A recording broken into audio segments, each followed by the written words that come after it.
গতকাল বৃহস্পতিবার আমরা ব্যাঙ্গালোর ফিরলাম। প্রায় 1 মাস ছুটি কাটিয়ে তারপরে ছেলের স্কুল খুলছে সোমবার 18ই মে। তাই 3-4 দিন আগেই বাড়ি ফিরলাম, কারণ 1 মাস পর বাড়ি ফিরছি। প্রচুর কাজ থাকে বাড়িতে, ঘরদোর ঝাড়া, পরিষ্কার, মোছা, জামা কাপড় গোছানো। তো 1 মাস তো বাড়িতে মানে শ্বশুর বাড়িতে আমাকে কোনো কাজই করতে দেওয়া হয় না, বসে বসে কুঁড়ে হয়ে গিয়েছিলাম। তো একদিনে এসে সমস্ত কাজ তো আর আমি একা হাতে গুছিয়ে নিতে পারবো না, তাই 3-4 দিন আগেই এলাম। কারণ সোমবার থাকবে স্কুল, তো আগের থেকে এলে ওর স্কুলের জন্য আর কোনো চিন্তা থাকবে না। সমস্ত কিছু রেডি করে তারপরে সোমবার থেকে আবার স্কুল অফিস শুরু হবে। তো আমরা ঘর থেকে বেরিয়েছিলাম এই সকাল 6:30 নাগাদ। ঘুম থেকে উঠেছিলাম 5টার সময়। একদম চান টান করে চা বিস্কিট খেয়ে বেরিয়ে পড়েছিলাম। আর টিফিন আমরা করে নিয়ে এসেছিলাম।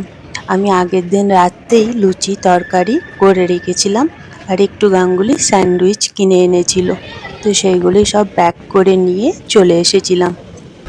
আমাদের ফ্লাইট ছিল 8:40 নাগাদ। প্রথমে আমরা যাব হায়দ্রাবাদ, তারপর হায়দ্রাবাদে 3.5 ঘন্টার মতন আমাদেরকে বসে থাকতে হবে। তারপরে 2:30টের সময় হায়দ্রাবাদ থেকে ব্যাঙ্গালোর যাওয়ার ফ্লাইট। তো ফ্লাইটে ওঠার পরই আগে আমরা ব্রেকফাস্টটা করে নিলাম।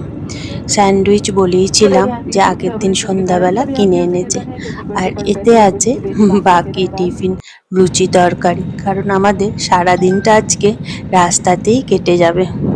সেই ভেবেই সমস্ত কিছু গুছিয়ে নিয়ে এসেছিলাম। ব্রেকফাস্ট করার পর গাঙ্গুলি কিছু পত্রিকা কিনে নিয়ে এসেছিল, সেগুলো পড়ছিলাম। পড়তে পড়তে কখন ঘুমিয়ে পড়েছিলাম জানি না। আমি আমার ছেলে দুজনেই ঘুমিয়ে পড়েছিলাম। ঘুমটা যখন ভাঙলো তখন দেখলাম আমরা হায়দ্রাবাদ এয়ারপোর্টে পৌঁছে গেছি। একটু তাড়াতাড়ি আমাদেরকে এয়ারপোর্টে পৌঁছে দিয়েছিল, 15 মিনিট আগে। কিন্তু তাতে কি, আমাদেরকে এখন 3.5 ঘন্টা এই এয়ারপোর্টেই বসে থাকতে হবে। তারপরে একটু চা নিলাম। চা খাওয়ার পর একটু ভালো লাগছিল। ভালো লাগাটা জোর করেই লাগাতে হচ্ছিল। 3.5 ঘন্টা একঘেয়ে বসে থাকাটা বড্ড কষ্টকর জিনিস, তাও আবার এয়ারপোর্টে। সবাই মিলে থাকলে, ফ্যামিলির মানে সবাই যদি থাকে, তাদের সাথে গল্প করতে করতে তবুও টাইম কেটে যায়। একারা আর কতই বসে থাকা যায়, কতই গল্প করা যায় বলো। তারপরে বাড়ির থেকে যে লুচি তরকারিটা নিয়ে এসেছিলাম ওই 1টা নাগাদ, সেটা দিয়েই আমরা লাঞ্চ করলাম। লুচিগুলো কিন্তু নরমই ছিল, শুধু যা ঠান্ডা হয়ে গিয়েছিল। গাঙ্গুলি প্রথমে